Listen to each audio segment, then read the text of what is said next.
Hi, so most times I feel the need for me to be angry before I go for my lunch. Yeah.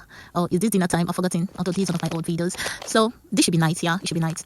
So on this day after lectures, although I had a very tough day after lectures, I had to branch my normal campus canteen for me to eat my veggies. Yeah.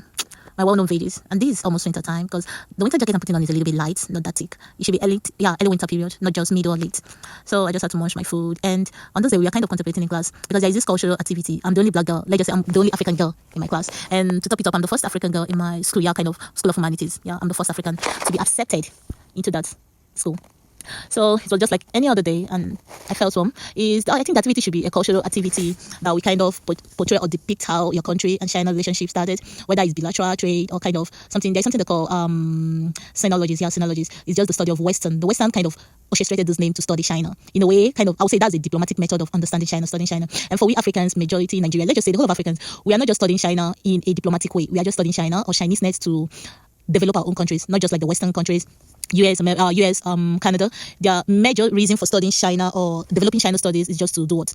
For diplomatic issues, to know why China had to develop to the extent they've developed. But 99.5% of Africans that study China or how the cooperation, diplomatic cooperation, economic cooperation with China should be for development, for us to develop our motherland. So we are meant to prepare a study about that. And as a Nigerian now, knowing the globalization with China, I would just say it's a late globalization because we started in 1971, I think so. Yeah, it dated back to 1971, and it was all strictly trades, nothing like cultural translation. It was just trade, straight up trade. Yeah, so you have to do some deep findings on that. And if we have a recent China study research centers in Nigeria, I think we do. Yeah, we do. We have research and scholarships that we do, but it shouldn't be that way back. It should be a contemporary stuff because only the Western countries have this way back stuff, dynasty stuff. I think it's just a late globalization for Nigeria and China, to be straight up, because according to studies about China during their dynasty time, Han Dynasty, Shin Dynasty, it's been something of way back. There are Italian scholars, yeah. There have been American scholars that have been in all this dynasty, that were mentioned in this dynasty. And for we Africans, we are quite late, yeah. We are very late in linking up with China. Other countries did way back, just like UK, yeah. UK, they've been having issues. Maybe someone have read about the Opium War, yeah, between China and UK, the British, whatever. They have been in contact. There have been this economic trademark between UK and China. So, but for we Africans, not even one Africa, the whole of African countries, we are late, yeah. Our cooperation or integration into China's system came very late. So we do not have any ancient connection with them. We do not have any dynasty connection with them. Maybe the Americans do, the black Americans do, yeah, they do, because during the time of Chairman Mao, yeah, I think, what's that his name? John Kennedy, yeah, visited China, and they have been this off and on relationship with China and America. So I was asked to kind of dig deep into that study, and my findings are clear though. Our late globalization brought that up. So on this day, I just have to chill first after eating, then I had to move to the library, yeah, to do that, yeah. And I think one thing about Chinese culture that we Africans are so inquisitive about, and it's made us kind of, it propelled us to study China more, kind of to study the Chinese people more and know about them. Irrespective of our underdeveloped countries, we still would desire to study Chinese, to know more about them. But the Westerners, they do not kind of get hold of Chinese. They do not try to know more about Chinese in order to develop their countries. They just want kind of, I would say, that's being inquisitive or scholarship curiosity. Research curiosity, and their curiosity does not span from, oh, I need to know China for us to kind of get hold of their money, for us to know, to kind of to ride them, yeah, kind of.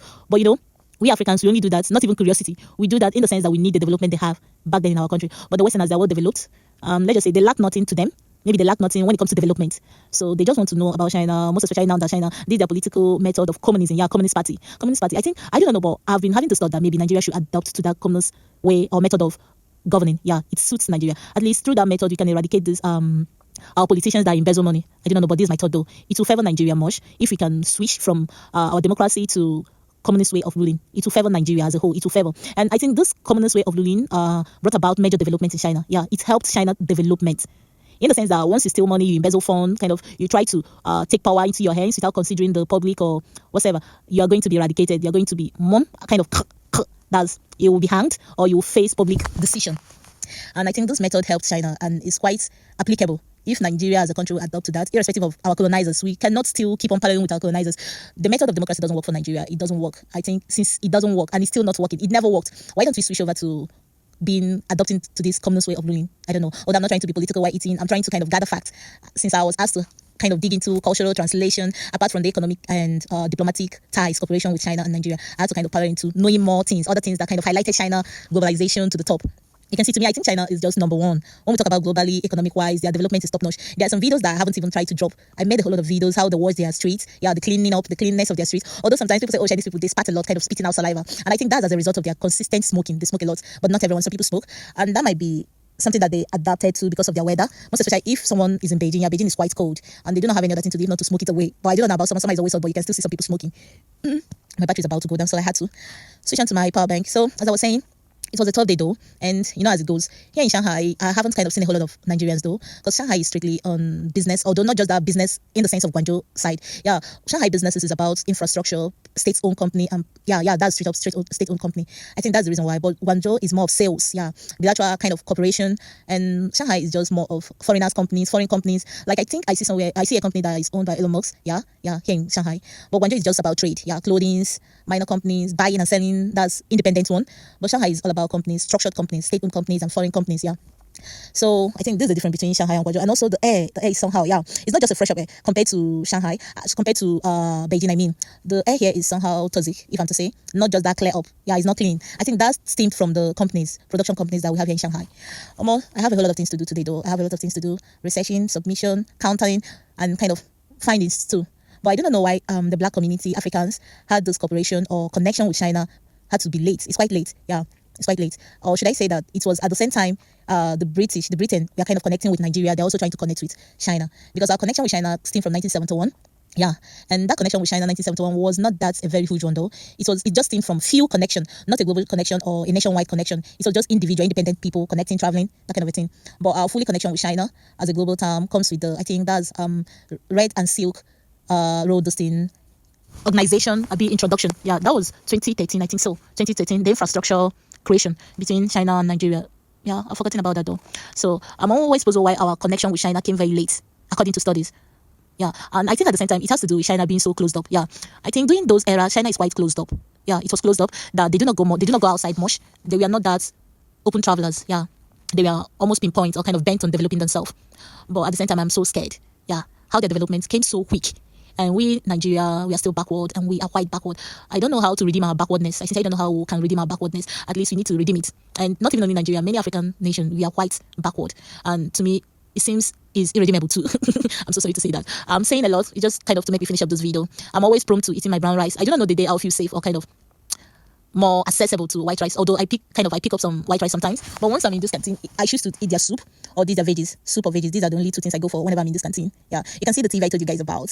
It's always everywhere. They have about 14. You can see everything that is being done in the kitchen, although within some few moments they advertise after cooking. But once they're cooking, you can see the exact thing that is happening in the kitchen, what the chefs are doing, what they're mixing up or whatever. So my dear, I'm just filled up. My brain is kind of filled up. I'm just wondering, what should I do? What should I do about the resize dig up items and present a qualified PPT?